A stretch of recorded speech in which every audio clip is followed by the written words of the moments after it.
भारतीय जनता पार्टीचे हे दोन्ही कार्यकर्ते होते, निष्ठावंत कार्यकर्ते. त्यांनी 6च्या 6 त्यांची नाईक कंपनीचे संपूर्ण स्वीकृत सदस्य दिलेत आणि हे 2 डावलण्यात आले.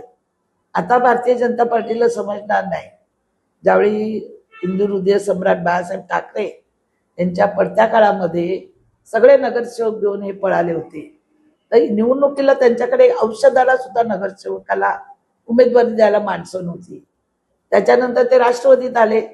राष्ट्रवादीमध्ये सुद्धा पवारसाहेब आजारी असताना रात्री भेटले आणि सकाळी बघितलं तर भारतीय जनता पार्टीच्या स्टेजवर पक्षप्रवेश केला.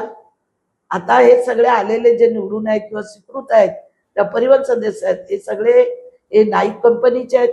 हे काही पक्षाला मानणारा यातला एक पण नाहीये, ना महापौर आहे, ना उपमहापौर आहे, ना सदस्य आहे.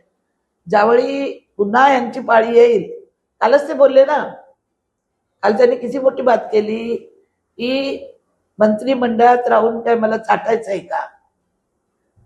किती मोठी गोष्ट आहे ही. पक्ष विचार करतील ना याचा. उद्या जर गेलं ते सगळंच जाणार आहे. आणि म्हणून मी पक्षाला सांगितलं होतं, 2 तरी पालिकेमध्ये आपले स्वीकृत सदस्य असतील पक्षाचे, तर काय कारभार होतो, काय होतो तो आमच्यापर्यंत कळेल. समजेल येणाऱ्या काळात पक्षाला. माझ्या चॅनलला सबस्क्राईब करा आणि बेल आयकॉन दाबा, जेणेकरून तुम्हाला माझे नवीन व्हिडिओ मिळतील.